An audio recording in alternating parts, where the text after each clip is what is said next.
श्री स्वामी समर्थ. कुंभ या राशीविषयी आपण बरीचशी माहिती मागील भागामध्ये जाणून घेतलेली तर आहेच. पण या कुंभ राशींच्या लोकांचा शुभवार कोणता, शुभ तारीख कोणती, शत्रू राशी, मित्र राशी, भाग्योदय काळ कोणता, होणारे रोग कोणते, याची सविस्तर माहिती आज आपण इथे जाणून घेणार आहोत. चला तर मग सुरू करूया कुंभ राशीला. तर सर्वात महत्त्वाचं म्हणजे कुंभ रास या लोकांचा शुभवार जो आहे तो आहे शनिवार. अगदी या शनिवारच्या दिवशी तुम्ही कोणतीही कामं जर हाती घेत असाल तर ती अगदी निर्विघ्नपणे पार पडणारी आहेत. त्याचबरोबर तुम्ही शनिवारच्या दिवशी एखादं ओपनिंग म्हणा किंवा एखादं नवीन जागा घेत असाल किंवा नवीन एखादं घर घेत असाल, गाडी घेत असाल तर ती अवश्य शनिवारच्या दिवशीच घ्यावी. बऱ्याचशा जणांना शनिवार हा म्हणजे अशुभ वार मानला जातो, कारण की शनिदेवाचा हा वार असल्यामुळे बहुतेक जण शनिवारच्या दिवशी कोणतीही शुभ कामं करत नाहीत. पण कुंभ राशीसाठी हा शनिवार फार महत्त्वाचा वार आहे, कारण की शनिदेव स्वतः ह्या कुंभ राशीमध्ये ह्या शनिदेवाने प्रवेश केलेला आहे. त्यामुळे कुंभ राशीच्या लोकांनी आवर्जून तुमची सर्व कामं, जी चांगली कामं आहेत, शुभ कामं आहेत, ती शनिवारच्या दिवशी करावीच. तुम्ही हा अनुभव नक्की घेऊन बघा. त्याचबरोबर अशुभ वार आहे हा आहे गुरुवार, म्हणजे घातवार. या गुरुवारच्या दिवशी शक्यतो तुमची चांगली कामं, शुभ कामं किंवा एखाद्या नवीन गोष्टीचा प्रारंभ या गुरुवारच्या दिवशी करायचा शक्यतो टाळायचा आहे. जर का तुम्ही या दिवशी काही नवीन गोष्टी किंवा शुभ कामं करत असाल तर तुम्हाला हमखासच यश न मिळता त्यामध्ये अडीअडचणी जाणवणार आहेत. त्यामुळे शक्यतो गुरुवारच्या दिवशी कोणतीही शुभ कामं करायची टाळायची आहेत. त्याचबरोबर कुंभ राशीच्या लोकांसाठी शुभ तारखा ज्या आहेत त्या कोणत्याही महिन्याच्या 1, 11, 21 आणि 31 या तारखांपैकी कोणत्याही तारखेला तुम्ही तुमची चांगली कामं म्हणा, शुभ कामं म्हणा किंवा एखादा डील साइन म्हणा किंवा एखादा नवीन व्यापार उद्योग चालू करायचा आहे तर तुम्ही या तारखेला करू शकता.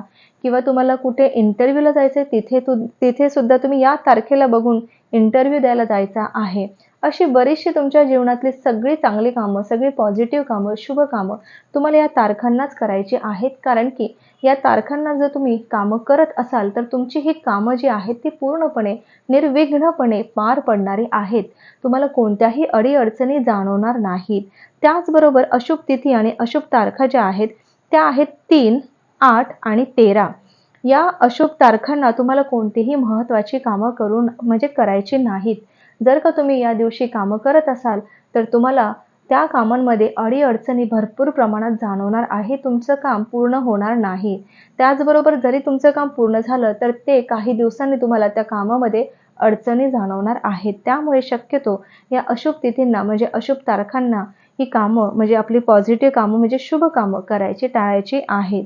कुंभ राशीच्या व्यक्तींना लोखंड, स्टील, कारखाना, मजूर खाते, अध्यात्म, तत्वज्ञान, अध्यापन, खाणी, वकिली, राजकारण व मेडिकल लाईन, त्याचबरोबर आयुर्वेदिक फार्मसीपैकी कोणतीही जर तुम्ही लाईन घेत असाल किंवा त्या व्यवसायासंबंधात तुम्ही विचार करत असाल तर तुम्हाला विशेष भाग्य मिळणार आहे, कारण की तुमचं या लाईनमध्ये विशेष भाग्य उजळून निघणार आहे आणि अगदी भरभराट होणार आहे. त्यामुळे शक्यतो तुम्ही या फील्डमध्ये जाण्याचा जास्तीत जास्त प्रयत्न करावा.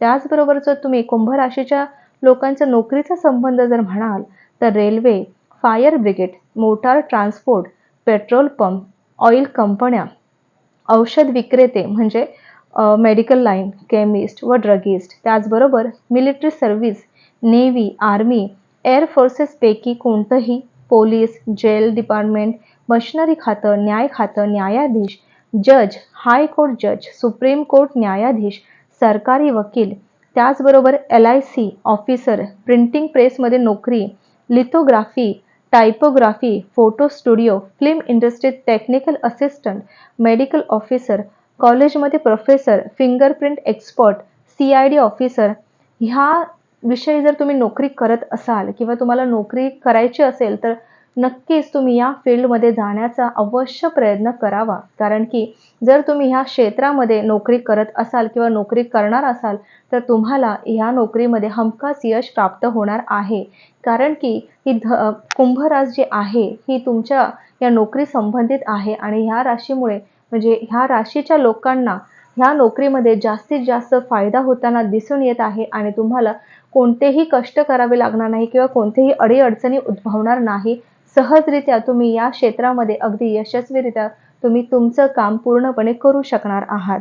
त्याचबरोबर जर धंद्याचा संबंध म्हणाल तर medical, professor, chemist, druggist, engineering, electrical, mechanical, chemical, automobile, telecommunication, engineering संबंधित कोणताही क्षेत्र, त्याचबरोबर स्टोन सप्लायर, प्रिंटिंग प्रेसचा मालक, ट्रकचे मालक, रिक्षा, टॅक्सी, पिठाची गिरणी, लाकडाची वखार, कोळशाची वखार, लॉन्ड्री, शेतजमीन विकत घेऊन प्लॉट पाडून विकणारं, सहकारी सोसायटीचे अध्यक्ष, राजकारणात आमदार, नामदार, खासदार, मंत्री, अध्यक्ष, नामांकित वकील, प्रवचनकारक, कीर्तनकारक, ज्योतिषी, लेखक, वक्ते, स्टील कारखाना, ginning factory, oil factory, mill मालक, मशिनरी वगैरे असा जर तुमचा बिझनेस असेल किंवा तुम्हाला असा बिझनेस करण्याची इच्छा असेल तर अगदी डोळे झाकून करा.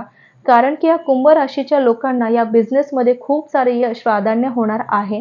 खूप पैसा तुम्हाला या बिझनेसमध्ये मिळणार आहे. म्हणजे बहुतेक वेळा तुम्ही बिझनेस चॉईस करता किंवा एखादा फील्ड निवडता, तेव्हा आजपासून एक गोष्ट नेहमी लक्षात ठेवा, की आपल्या राशीनुसार, आपल्या तारखानुसार म्हणजे आपल्या पॉझिटिव्ह तारखा म्हणा, आपल्या पॉझिटिव्ह शुभवार म्हणा, ज्या काही आहेत, जर तुम्ही त्यानुसार जात असाल, तर हमखास तुम्हाला यश प्राप्त होणार आहेत. बहुतेक जण हे सगळं अंधश्रद्धा असं म्हटलं जातं, पण नाही. ग्रहांनुसार ह्या कुंभ राशीची स्थिती जर तुम्हाला समजत असेल किंवा तुम्हाला जाणून घ्यायची असेल, तर नक्की तुम्ही हे एकदा करून बघा. हमखासच तुम्हाला यश प्राप्त होणार आहे. त्याचबरोबर कुंडलीत जर कुंभ रास असेल व त्याचा स्वामी शनी हा मेषेचा म्हणजे नीचीचा असेल, तर शनीची ग्रहपीडा 7.5 महादशा जबरदस्त जाणवते. म्हणून शनिवारी शनीचे दान करायचं आहे, जेणेकरून ग्रहपीडा ही कमी होण्यास मदत होणार आहे. तर 1 ग्राम सुवर्ण तुम्हाला दान करायचं आहे. कोणत्याही व्यक्तीला दान करा, घरातल्या व्यक्तीला दान करा. नाही तर मंदिराबाहेर बसतात त्यांना दान केलेलं तर खूपच चांगलं आहे. जर तुम्हाला असं वाटत असेल की हे सुवर्ण मी दान कसं करावं, पण 1च ग्रॅम सुवर्ण आहे, बाकीच्या गोष्टी आपण इतर गोष्टी दान करतो, तर 1 ग्रॅम सुवर्ण दान करायला काय हरकत आहे? जमेल तसं दान करा. माझी अशी म्हणजे कंपल्सरी नाही. जमेल त्याची ऐपत आहे, त्यांनी दान अवश्य करावे. त्याचबरोबर लोखंड म्हणजे लोखंड दान करायचं म्हणजे काय? तर कोणतीही एखादी लोखंडाची जी वस्तू असते, अगदी लहानातली लहान जरी तुम्ही लोखंडाची वस्तू एखाद्या व्यक्तीला जर दान केली, तर हमखासच तुम्हाला तुमच्या बिझनेसमध्ये म्हणा, तुमच्या कार्यक्षेत्रामध्ये म्हणा किंवा तुमच्या लाईफमध्ये म्हणा, त्याचबरोबर तुम्हाला घरामध्ये, संसारामध्ये म्हणा, ह्या सगळ्या गोष्टींमध्ये तुम्हाला कोणत्याही अडी-अडचणी जाणवणार नाही. हमखासच तुम्हाला प्रत्येक ठिकाणी यश मिळणार आहे, सुख संपन्न मिळणार आहे. त्याचबरोबर उडीद दान करायचे आहेत. आता उडीद हे शनिवारच्या दिवशी दान करायचे आहेत. शक्यतो तुम्हाला 1.25 किलो उडीद शनिदेवाच्या मंदिरासमोर जे कोणी गरीब असतील त्यांना दान केलेलं खूपच फायदेशीर ठरणार आहे. त्याचबरोबर 1.25 किलो तेल. आता तुम्ही तेल म्हणत असाल तर इतकं तेल कसं दान करायचं? पण तेल दान केल्यामुळे तुमचे शनिपीडा जे आहे, शनीची 7.5 जी आहे, त्याचबरोबर ग्रहपीडा म्हणजे शनीची ग्रहपीडा जी आहे, ते सर्व आणि सर्व पूर्णपणे कमी होण्यास हमखासच मदत होणार आहे. त्याचबरोबर शक्यतो शनिवारच्या दिवशी तुम्हाला काळं वस्त्र धारण करायचं आहे. त्यामुळे तुमच्यावर शनिदेवाची कृपा प्राप्त होणार आहे. त्याचबरोबर तुम्हाला शनिदेवांना तांबडं फूल व्हायचं आहे आणि तुमच्या मनातल्या ज्या काही इच्छा आहेत त्या तुम्ही शनिदेवाला सांगायच्या आहेत. लवकरात लवकर शनिदेव ही इच्छा पूर्ण करणार आहेत.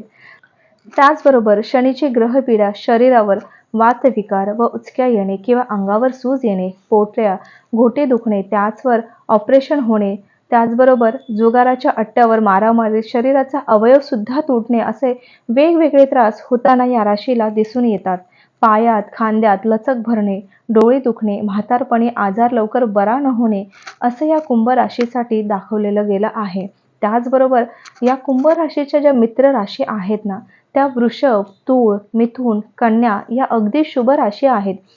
जर का तुम्ही या राशीच्या लोकांसोबत एखादी डील साइन करत असाल किंवा बिझनेस पार्टनर म्हणून ते लोक असतील, तर तुम्हाला हमखासच यश प्राप्त होणार आहेत. कारण की या राशीच्या लोकांपासून कुंभ राशीला खूप सारा फायदा होताना दिसून येतो. त्याचबरोबर कुंभ राशीची जी शत्रू राशी आहे ती सिंह, कर्क, मेष, वृश्चिक या आहेत. म्हणजे तुम्हाला या राशींपासून खूप सारा तोटा संभवणारा आहे. त्यामुळे शक्यतो कुंभ राशीच्या लोकांनी या राशीपासून सावध राहायला हवं आणि 2 फूट हात लांब ठेवावेत. कारण की जेणेकरून कोणत्याही अडीअडचणी या राशीच्या लोकांपासून तुम्हाला जाणवणार नाही. मग मकरेचा व कुंभेचा शनी स्वगृहीचा व तुळेचा शनी हा उच्चीच्या या ठिकाणी असेल तर तुम्हाला बलवान फळं मिळतात. मेषेचा शनी नीचेचा असेल, कुंभ राशीच्या व्यक्तींना जर मेषेचा शनी असेल तर विलक्षण, अनिष्ट, तापदायक व कटकटीची फले या महादशेत मिळतात. तसंच 7.5 व शनी पेढे सुद्धा ह्या कटकटींची फलं जाणवत असतात. शनीची पीडा म्हणजे राशीपासून शनी 4था व 8वा येणे. 12व्या 7.5 ती फलं मिळतात व 4थ्या व 8व्या शनीत शनी पीडा जाणवते. तर कुंभ राशीला होणारे रोग असे आहेत की व्यंधत्व, वांझपणा, काळे पित्त होणे, हाडे, दातदुखी, शरीरातली मृदू व चिवट रस नासणे, डायबिटीस, टीबी, कॅन्सर, दमा, बहिरेपणा, हर्निया, त्याचबरोबर सांधिवात, लो किंवा हाय ब्लड प्रेशर, फिट्स येणे, हिवताप, स्मरणशक्ती अचानक नष्ट होणे, वेड लागणं, मूत्राशय, विकार किडनी, उजवा कान दुखणं, पाथरी, मूळव्याध, त्याचबरोबर मज्जारोज्जू, मज्जातंतूवर आघात होणे, दमायुक्त खोकला, कॉलरा, प्लेग, कावीळ, पाय, पोटऱ्यांचे आजार दुखणे, घोटे दुखणे, खांद्यात व पायात लचक भरणे, डोळे बिघडणे, डोळ्यात फूल पडल्यामुळे ऑपरेशन करावे लागणे, असे भरपूर सारे त्रास या कुंभ राशीच्या लोकांना भोगावे लागतात. कारण की मकर राशीपेक्षा कुंभ रास ही शनीची अत्यंत बलाढ्य अशी रास आहे आणि शनीची फले राशीला जोरदार व जबरदस्त मिळत असतात. त्याचबरोबर कुंभ रास असून कुंभेचा चंद्र जर म्हणजे धनस्थानात, अष्टम स्थानात, नवमात किंवा एका स्थानात असेल तर त्या व्यक्तींना लॉटरीत, रेसमध्ये, मटका, आकड्यात, कॉटन फिंगर, शेअर बाजारात अचानकपणे मोठा जबरदस्त लाभ होताना दिसून येतो. विशेषतः शनीच्या महादशेत फायदा होतोच होतो. त्याचबरोबर लॉटरीचे तिकीट शनिवारी जर तुम्ही घेत असाल तर तुम्हाला हे लॉटरीचे तिकीट सुद्धा खूप लकी ठरणार आहे. म्हणजे त्या दिवशी 1, 11, 21, 31 हीच तारीख असावी तरच तुम्हाला हे यश प्राप्त होणार आहे. त्याचबरोबर कुंभ राशीचा भाग्योदय जो आहे तो वय वर्ष 30 आहे आणि भाग्य दिशा जी आहे ही उत्तर दिशा आहे. तुम्ही उत्तर दिशेला शक्यतो तुमची कोणतीही चांगली कामं करायची आहेत. उत्तर दिशेला बसून नामस्मरण करायचं आहे. त्याचबरोबर उत्तर दिशेला तुम्ही बसून व्यापारात जर तुम्ही तुमच्या बिझनेसच्या ठिकाणी जर बसत असाल तर उत्तरेकडे तोंड करून बसायचं आहे. विद्यार्थी वर्गांनी उत्तरेकडे तोंड करून अभ्यास करायचा आहे. जेणेकरून जो तो अभ्यास करताय तो अभ्यास पूर्णपणे लक्षात राहण्यास मदत होणार आहे. तर अशा पद्धतीने तुम्हाला या उत्तर राशीचा म्हणजे उत्तर दिशेचा तुम्हाला फायदा करून घ्यायचा आहे. कारण की कुंभ राशीसाठी ही उत्तर दिशा खूप लकी दिशा आहे. जी कोणती कामं करत असाल ती शक्यतो उत्तर दिशेला करण्याचा जास्तीत जास्त प्रयत्न करायचा आहे. त्याचबरोबर काही उपाय या कुंभ राशींच्या लोकांसाठी आहेत.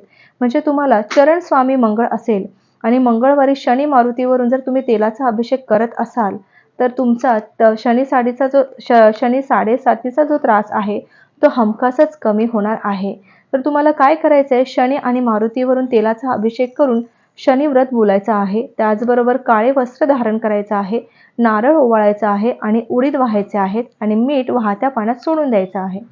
त्याचबरोबर गुरुवारी शततारका नक्षत्र आल्यावर बकद वृक्षाखाली 1 किलो खर ठेवायचा आहे. त्याचा नैवेद्य दाखवायचा आहे व ती मारुतीच्या देवळात नेऊन ठेवायचा आहे.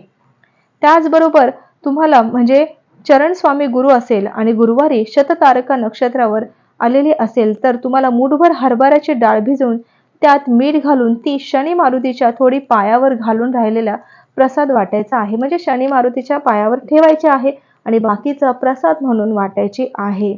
असं केल्यामुळे तुमची आर्थिक परिस्थिती जी आहे ती लवकरात लवकर सुधारणारी आहे.